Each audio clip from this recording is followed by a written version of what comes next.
تو یہی ہے کہ اللہ تعالیٰ کی طرف سے آنے والی روشنی سے نہیں ڈرو، وہی خوف کو یقین میں بدل دیتی ہے۔ آگے ہے آیت نمبر 11 سے 20۔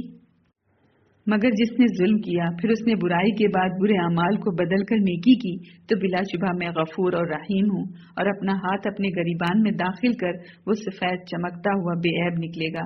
یہ ان 9 نشانیاں ان معجزات میں سے ہے جن کے ساتھ تمہیں فرعون اور اس کی قوم کی طرف بھیجا گیا ہے۔ بے شک وہ نافرمان لوگ ہیں۔ پھر جب ان کے پاس ہمارے واضح روشن معجزات پہنچے تو انہوں نے کہا یہ تو صریح جادو ہے، اور انہوں نے ظلم اور تکبر کی وجہ سے ان کا انکار کر دیا۔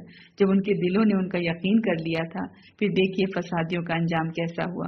اور بلا شبہ ہم نے داؤد اور سلیمان کو خاص علم دیا تھا، اور ان دونوں نے کہا تمام حمد اللہ ہی کے لیے ہے جس نے ہمیں اپنے بہت سے مومن بندوں پر فضیلت دی۔ اور داؤد کا وارث سلیمان بنا، اور اس نے کہا اے لوگو، ہمیں پرندوں کی بولی سکھائی گئی ہے اور ہمیں ہر چیز دی گئی ہے، بلا شبہ یہ تو صاف اللہ کا فضل ہے۔ اور سلیمان کے پاس اس کے سارے لشکر جنوں، انسانوں اور پرندوں میں سے جمع کیے گئے، اور ان کی درجہ بندی کی جا رہی تھی، یہاں تک کہ جب وہ چیونٹیوں کی وادی میں پہنچے تو ایک چیونٹی نے کہا اے چیونٹیوں، تم اپنے بلوں میں داخل ہو جاؤ، کہیں سلیمان اور اس کے لشکر تمہیں کچل نہ ڈالیں، جبکہ انہیں اس کی خبر ہی نہ ہو۔ چنانچہ سلیمان اس چیونٹی کی بات پر مسکرا کر ہنس دیا اور کہا اے میرے رب، مجھے توفیق دے کہ میں تیری اس نعمت کا شکر کروں جو تو نے مجھ پر اور میرے والدین پر انعام کی ہے، اور اس بات کی بھی کہ میں اسے ایسے نیک کام کروں جو تو پسند کرے، اور مجھے اپنی رحمت سے اپنے نیک بندوں میں داخل کر۔ اور اس نے پرندوں کا جائزہ لیا تو کہا کیا بات ہے کہ مجھے ہدہد نظر نہیں آ رہا، کیا وہ موجود ہے یا واقعی کہیں غائب ہو گیا ہے؟ دیکھیں ایک کلیئر فرق ہمیں دکھ رہا ہے نا کہ فرعون نے دیکھیں تکبر کیا، اور سلیمان السلام کا جب ذکر آ رہا ہے انہوں نے شکر کیا ہے نا۔ تو نعمت ملنے پر انسان یا تو مغرور بنتا ہے یا شاکر بنتا ہے، یہی تو آزمائش ہے۔ سلیمان السلام کو سلطنت، علم اور طاقت ملی، مگر ان کی دعا شکر اور عاجزی تھی۔ تو اصل عظمت اختیار میں نہیں شکر میں ہے۔ آگے ابھی ہدہد کا واقعہ چل رہا ہے، آیت نمبر 21 سے 30 دیکھتے ہیں۔ جب وہ کہتے ہیں کہ کیا بات ہے کہ مجھے ہدہد نظر نہیں آ رہا ہے، کیا وہ موجود ہے یا واقعی کہیں غائب ہو گیا ہے، تو اب آگے ہے کہ یہی بات اگر ہے تو میں اسے ضرور سزا دوں گا، سخت سزا، یا اسے ذبح ہی کر دوں گا، یا وہ میرے پاس کوئی واضح دلیل لائے۔ ابھی کوئی زیادہ مدت نہیں گزری تھی تو ہدہد آ گیا اور اس نے کہا میں وہ بات معلوم کر کے آیا ہوں جو آپ کو معلوم نہیں، اور میں آپ کے پاس سبا سے ایک یقینی خبر لایا ہوں۔ بلا شبہ میں نے دیکھا کہ ایک عورت ان پر حکومت کرتی ہے اور اسے ضرورت ہے، اور اسے ضرورت کی ہر چیز عطا کی گئی ہے، اور اس کا تخت عظیم الشان ہے۔ میں نے اسے اور اس کی قوم کو دیکھا کہ وہ اللہ کے سوا سورج کو سجدہ کرتے ہیں، اور شیطان نے ان کے اعمال ان کے لیے پرکشش بنا دیے ہیں، پھر انہیں راہ حق سے روک دیا ہے، چنانچہ وہ ہدایت نہیں پاتے۔ یہ کہ وہ اس اللہ کو سجدہ کریں جو آسمانوں اور زمین پر چھپی چیزیں نکالتا ہے، اور وہ سب کچھ جانتا ہے جو تم چھپاتے ہو اور جو کچھ ظاہر کرتے ہو۔ اللہ ہی ہے جس کے سوا کوئی معبود نہیں، وہی عرش عظیم کا مالک ہے۔ سلیمان نے کہا ہم ابھی دیکھیں گے، آیا تو نے سچ کہا یا تو جھوٹوں میں سے ایک جھوٹا ہے؟ میرا یہ خط لے جا اور اسے ان کی طرف ڈال دے، پھر ان سے ہٹ کر دیکھ کہ وہ کیا جواب دیتے ہیں۔ بلقیس نے کہا اے درباریوں، بلا شبہ میرے پاس ایک گرامی نامہ ڈالا گیا ہے، بے شک وہ سلیمان کی طرف سے ہے، اور بے شک اس کا آغاز اللہ کے نام سے ہے جو نہایت مہربان، بہت رحم کرنے والا ہے۔ یہاں دیکھیں ان آیات میں قیادت کی حکمت نظر آ رہی ہے کہ سلیمان علیہ السلام نے تحقیق کی، جلد بازی نہیں کی۔ ہدہد کی خبر نے ایک نئی دنیا ہی کھول دی، شرک کا نظام اور مگر ساتھ ہی ایک عظیم سلطنت۔ اور دیکھیں یہاں پر جو یہ سلیمان علیہ السلام کہتے ہیں انہ من سلیمان و انہ بسم اللہ الرحمن الرحیم، یہ سلیمان کی طرف سے ہے اور یہ اللہ کے نام سے شروع ہوتا ہے جو نہایت مہربان، بہت رحم کرنے والا ہے نا۔ تو اب سوال یہ ہے کہ اس میں کیا پیغام ہے نا؟ ہر کام کی ابتدا اللہ کے نام سے۔ یہاں قرآن ہمیں یہ ادب سکھا رہا ہے کہ چاہے خط ہو، گفتگو ہو، چاہے دعوت ہو، چاہے کوئی کام ہو، اس کا آغاز بسم اللہ سے ہونا چاہیے، کیونکہ یہ کام کو عبادت بنا دیتا ہے، برکت لاتا ہے، نیت کو درست کرتا ہے۔ یعنی یہ صرف ایک جملہ نہیں ہے، یہ بندے کا اعلان ہے کہ میں اللہ کے نام سے شروع کر رہا ہوں۔ اور پھر دیکھیں ایک اور پیغام مل رہا ہے کہ دعوت کا انداز جو ہے نرم اور باوقار ہو۔ سلیمان السلام دیکھیں ہم بادشاہ بھی تھے، نبی بھی تھے، طاقت بھی تھی، مگر خط کا انداز کیا تھا؟ کوئی دھمکی نہیں، کوئی تکبر نہیں، کوئی سختی نہیں، بلکہ مختصر، باوقار، اللہ کے نام سے سیدھی دعوت۔ تو یہ ہمیں دعوت کا طریقہ بھی سکھا رہا ہے کہ دعوت میں رحمت ہو، حکمت ہو اور وقار بھی ہو۔ اور ایک اور پیغام کہ اصل تعارف اللہ سے. انہوں نے یہ نہیں لکھا کہ میں بادشاہ ہوں، میرے پاس طاقت ہے، بلکہ کیا کہا یہ اللہ کے نام سے ہے. یعنی دائی کی پہچان اس کی طاقت نہیں، اس کا اللہ سے تعلق ہوتا ہے. اور ایک اور پیغام ہے کہ دعوت جو ہے مختصر ہو، یعنی پورا خط صرف ایک لائن ہمیں دکھ رہا ہے نا کہ اللہ تعالی علیہ واتونی مسلمین، کہ میرے مقابلے میں سرکشی نہ کرو اور مسلمان ہو کر آ جاؤ. کتنا اچھا کہ اللہ تعالی علیہ واتونی مسلمین، میرے مقابلے میں سرکشی نہ کرو اور فرمانبردار ہو کر میرے پاس آ جاؤ، ہے نا. تو یہی ہے کہ لمبی تقریریں ضروری نہیں ہیں، واضح پیغام ضروری ہے. تو سلمان اسلام کا خط ہمیں کیا سکھا رہا ہے کہ دعوت طاقت سے نہیں رحمت سے دی جاتی ہے، اور دعوت لمبی باتوں سے نہیں اللہ کے نام سے شروع ہوتی ہے. اور جب کام بسم اللہ سے شروع ہو تو وہ صرف کام نہیں رہتا، عبادت بن جاتا ہے. آگے ہے آیت نمبر 31 سے 40. یہ کہ تم میرے مقابلے میں سرکشی نہ کرو اور فرمانبردار ہو کر میرے پاس آج چلے آؤ. بلقیس نے کہا اے درباریوں، میرے اس معاملے میں مجھے مشورہ دو. کسی معاملے کا قطعی فیصلہ میں اس وقت تک نہیں کرتی جب تک تم میرے پاس موجود نہ ہو اور مجھے مشورہ نہ دو. انہوں نے کہا ہم قوت والے اور سخت جنگجو ہیں اور فیصلے کا تمام اختیار آپ کے پاس ہے، آپ خود دیکھ لیں کہ آپ کیا حکم دیتی ہیں. اس نے کہا بلا شبہ بادشاہ جب کسی بستی میں داخل ہوتے ہیں تو اسے خراب کرتے ہیں اور اس کے باعزت لوگوں کو ذلیل کرتے ہیں، اور یہ بھی اسی طرح کریں گے. اور بے شک میں ان کی طرف کوئی ہدیہ بھیجتی ہوں، پھر دیکھتی ہوں قاصد کیا جواب لے کر لوٹتے ہیں. چنانچہ جب قاصد سلیمان کے پاس پہنچا تو سلیمان نے کہا کیا تم مال کے ساتھ میری مدد کرنا چاہتے ہو؟ مجھے اللہ نے جو دیا ہے وہ اس سے بہت بہتر ہے جو اس نے تمہیں دیا ہے، بلکہ تم خود ہی اپنے ہدیے کے ساتھ خوش رہو. تو ان کے پاس لوٹ جا. اب ہم ضرور ان پر ایسے لشکروں سے چڑھائی کریں گے کہ ان کے مقابل آنے کی ہمت نہیں ہوگی، اور ہم ضرور انہیں ذلیل کر کے وہاں سے نکال دیں گے اور وہ خوار ہوں گے. پھر سلیمان نے کہا اے درباریوں، تم میں سے کون ہے جو ان کے میرے پاس مطیع ہو کر آنے سے پہلے اس بلقیس کا تخت میرے پاس لے آئے؟ جنہوں میں سے ایک طاقتور جن نے کہا وہ میں آپ کو لا دیتا ہوں، اس سے پہلے کہ آپ اپنی جگہ سے اٹھیں، اور بلا شبہ میں اس کی طاقت رکھتا ہوں اور میں امین بھی ہوں. جس کے پاس کتاب کا علم تھا اس نے کہا آپ کی پلک جھپکنے سے بھی پہلے وہ تخت میں آپ کو لا دیتا ہوں. پھر جب سلیمان السلام نے وہ تخت اپنے پاس رکھا ہوا دیکھا تو کہا یہ میرے رب کا فضل ہے تاکہ وہ مجھے آزمائے کہ کیا میں شکر کرتا ہوں یا ناشکری. اور جو کوئی شکر کرے تو بس وہ اپنے ہی لیے شکر کرتا ہے، اور جو کوئی ناشکری کرے تو بلا شبہ میرا رب بڑا بے پرواہ اور کریم ہے. یہاں ہم دیکھیں کہ تین چیزوں کا ایک حسین امتزاج نظر آ رہا ہے، حکمت، تدبیر اور ایمان. ملکہ سبا نے مشورہ دیا، یعنی عقل اور اجتماعی فیصلہ ہے نا، اور سلمان اسلام نے تحفے کو رد کر دیا، یعنی دعوت کو مال سے نہیں خریدا جا سکتا ہے، نہ جھکایا جا سکتا ہے. اور سب سے خوبصورت یہ دیکھیں آیت نمبر 40 میں کہ اتنی بڑی قدرت کے باوجود سلمان اسلام نے کیا کہا کہ یہ میرے رب کا فضل ہے. تو یہ بتا رہا ہے کہ اصل کامیابی طاقت میں نہیں ہے بلکہ طاقت ملنے پر شکر میں ہے. یعنی ہر نعمت، ہر فضل، ہر انوکھی نرالی چیز جیسے ہی سامنے آئے سیدھے یہ اللہ کا فضل، یہ اللہ کا احسان، اس میں اللہ کا شکر ہے. آگے ہے آیت نمبر 41 سے 50. سلیمان نے کہا تم اس کے لیے اس کے تخت کی شکل بدل دو، ہم دیکھتے ہیں وہ آیا وہ راہ پاتی ہے یا وہ ان لوگوں میں سے ہے جو راہ نہیں پاتے.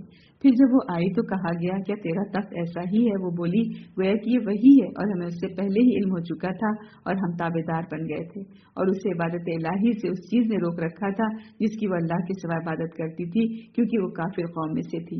اس سے کہا گیا تو محل میں داخل ہو جا. پھر جب اس نے اس کو دیکھا تو اسے گہرا پانی سمجھا اور اپنی دونوں پنڈلیاں کھول دی. سلمان نے کہا یہ تو شیشوں سے جڑا محل ہے. اس نے کہا اے میرے رب، بے شک اب تک سورج کی عبادت کر کے میں نے اپنے نفس پر ظلم کیا، اور اب میں سلیمان کے ساتھ اللہ رب العالمین کی فرمانبردار ہو گئی ہوں. اور بلا شبہ ہم نے سمود کی طرف ان کے بھائی صالح کو بھیجا کہ اللہ کی عبادت کرو، تو اسی وقت وہ لوگ دو فریق یعنی مومن و کافر ہو کر جھگڑنے لگے.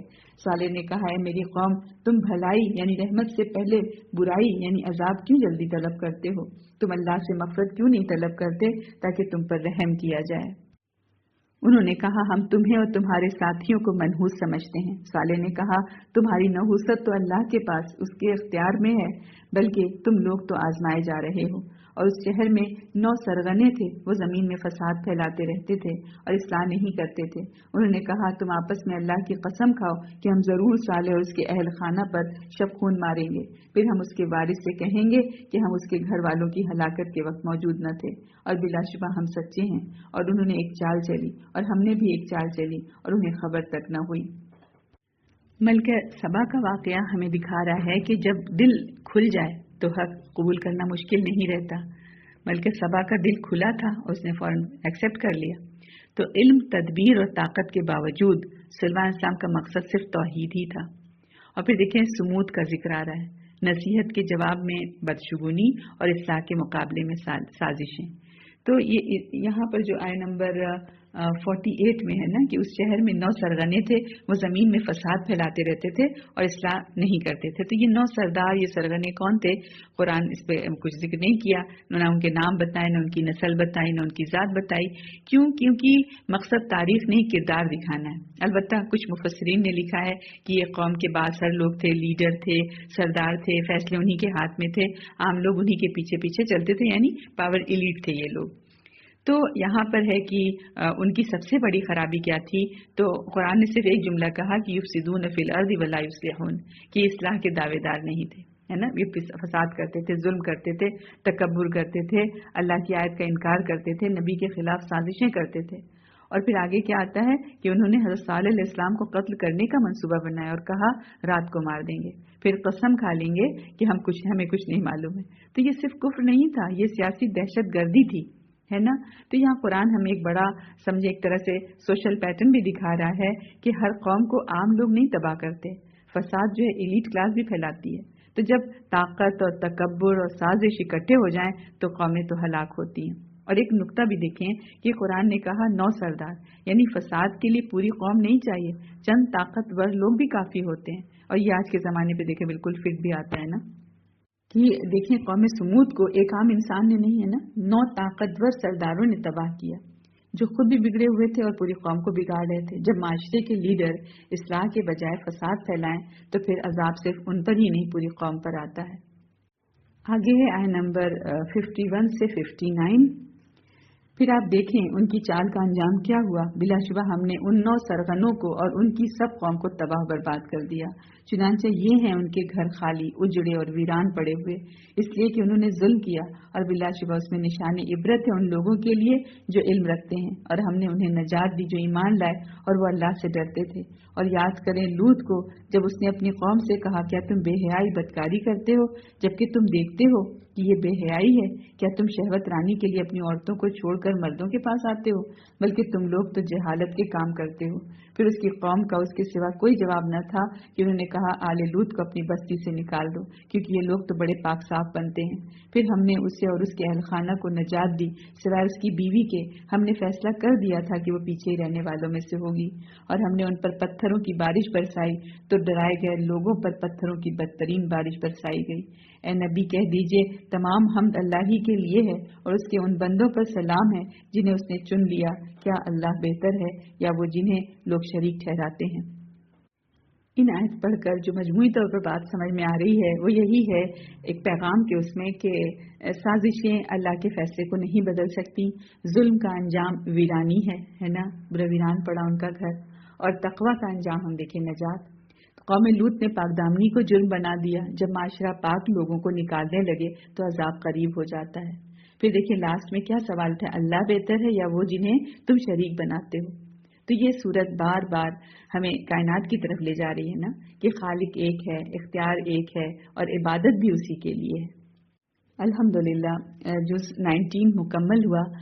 جز 19 کو اگر ہم مجموعی طور پر دیکھیں کہ کیا کیا پیغام ہم اپنے ذہنوں میں ڈال لیں تو یہ ہے کہ دعوت میں استقامت ہونی ہے اور اکثریت معیار نہیں ہو سکتا، اور تکبر ہلاکت کی جڑ ہے، اور شکر اور تواضع نجات کا راستہ ہے، اور نعمت جو ہے وہ آزمائش ہو سکتی ہے اور ہے، طاقت، مال، سلطنت سب امتحان ہے۔ ایمان صرف عقیدہ نہیں، کردار بھی ہے، دیانت، عدل، پاکیزگی اور تقوی، اور اللہ کی تدبیر ہی غالب ہے، یعنی انسان منصوبہ بناتا ہے، فیصلہ تو اللہ ہی کرتا ہے۔